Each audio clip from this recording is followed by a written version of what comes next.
I read this book about 2 years ago called The Defining Decade by a clinical psychologist named Meg J. And it basically talks about life as a 20 something year old and the importance of the life decisions made during this time and their implications for essentially the rest of your life. The reason that I brought up this book is that I reread it a few months ago, and this little part really stood out. The author talked about how not only childhood, but also your adolescence can have quite the impact on your subsequent years. It was, in a way, reassuring to read that because ever since I finished university and really started to deal with my mental health issues and my ensuing depression, I kind of forced myself to go back to my high school experience. And I did so because I understood that there were probably a lot of things from high school that were coming into play in my current struggles, and that as a result had to be opened up to and addressed. And it wasn't fun.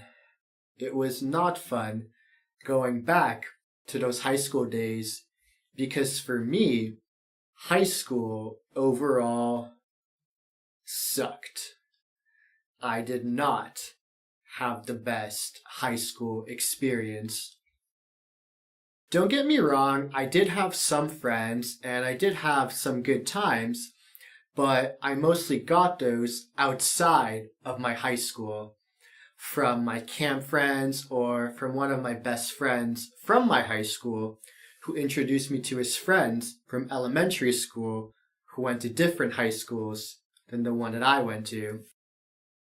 But yeah, overall, high school was not the best of times. One of my favorite lines from one of my favorite songs, from one of my favorite albums, from one of my favorite artists is the line in Lord's song, White Tea Teens, off of Pure Heroin. I'll let you in on something big. I am not a white-teed teen.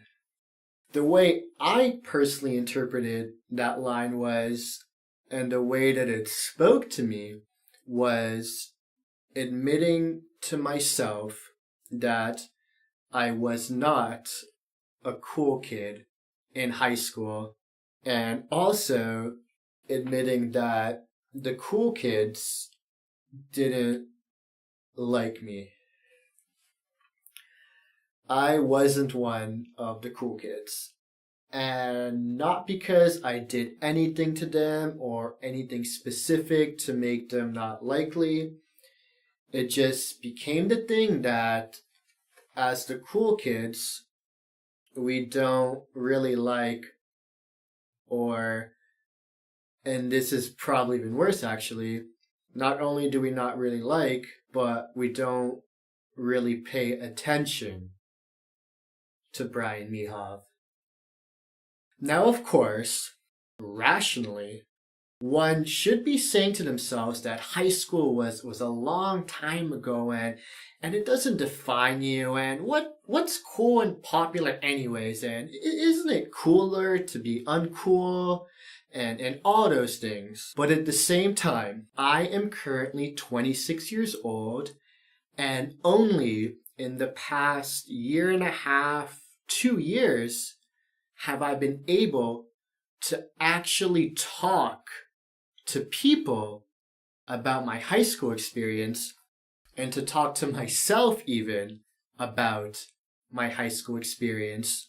In university, I was great. I was great at brushing off talking about high school, or I would talk about it in a way that didn't really shed much light on my struggles with it. I was still very much affected by my experience and by the potential negative implications that might come from telling others that I had a bad experience. I tried really hard to be one of the cool kids. And again, to quote Lord, I tried to join and never did. Rejection is never a fun experience, and especially during those formative teenage years when your self-worth and confidence is oh so contingent on the opinions of others and on your overall reputation. I tried to join. I was terrified to be on the football team. I wasn't a big dude or a strong dude. I'm still not that big or strong anyways. And I was terrified of all the physical contact.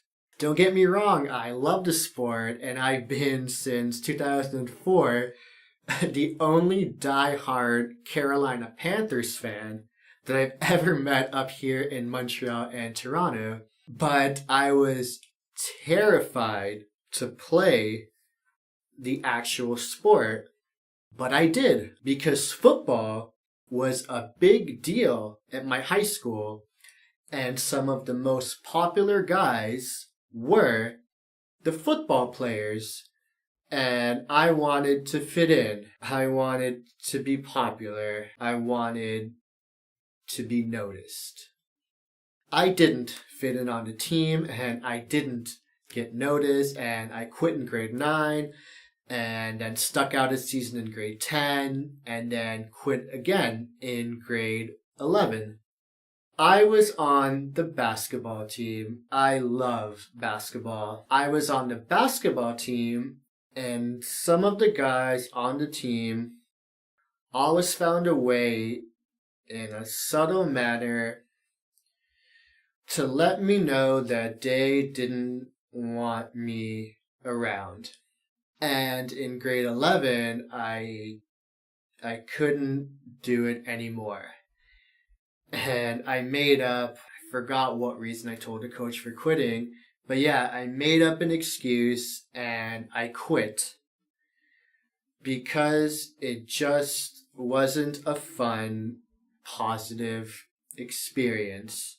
I tried to go to parties, and sometimes on my way to them, I would turn around and go home because I was too scared. And at a lot of the parties from my high school that I did go to, I did not feel like I belonged. Again, high school was a long time ago, and life moves on after high school, and whatever other rational thing you can say to yourself. But the truth of the matter is that these experiences affect you after high school. They affect you in university and after university, and during my period of depression, I really started to learn about the ways that high school did affect me. For those of you who have had similar experiences and who have experienced feelings of rejection from high school, maybe you can relate to some of the effects that I'm going to bring up now. As much as I made amazing friends in university and was accepted and popular among them, because of high school, I always had this underlying fear that I wasn't good enough for them, that sooner or later I would lose them. And I don't care how stereotypical of a fear that is, it's true. I felt it. People feel it. Because of high school, and this was big, because of high school, I was also terrified of the really attractive girls in university. In high school, a lot of the prettiest girls were also the popular girls. And it's uncomfortable to think just how unworthy I felt around the pretty, popular girls in high school. It was like Mean Girls and the Plastics and Regina and Gretchen and Caddy and the ESPN girl. It was like that. You can't sit with us. And I couldn't sit with them. I was terrified of them, and I was terrified as a result of the pretty ones in university. It got better as university progressed, and now at 26, I'm doing even better with this fear. But yeah, especially early on at McGill, I was so scared and so intimidated by the pretty ones.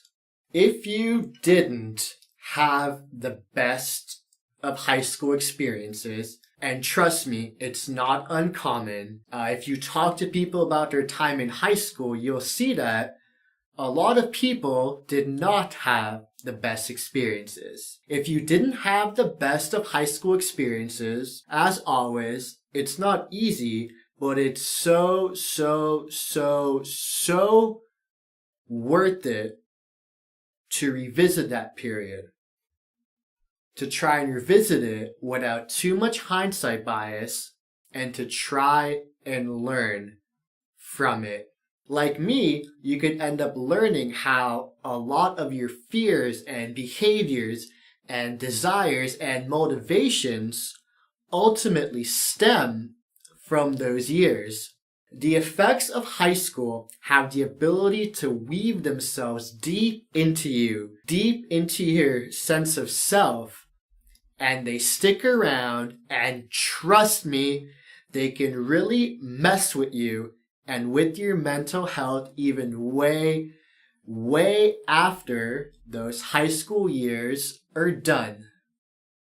Slightly off topic, but still relatable. One of my deepest fears is carrying with me all this extra baggage from my past way into my adult life, and to end up projecting it onto my future wife and kids, and all because I haven't yet dealt with or attempted to deal with it. I sure as hell don't want to be that husband, that father who lets out his pent-up high school issues and frustrations on his loved ones. I'm sure you don't want to be either. So if you have these lingering feelings and emotions whenever you think of your high school experience, trust me, it is so worth it to look into them. As always, your mental health will be thankful.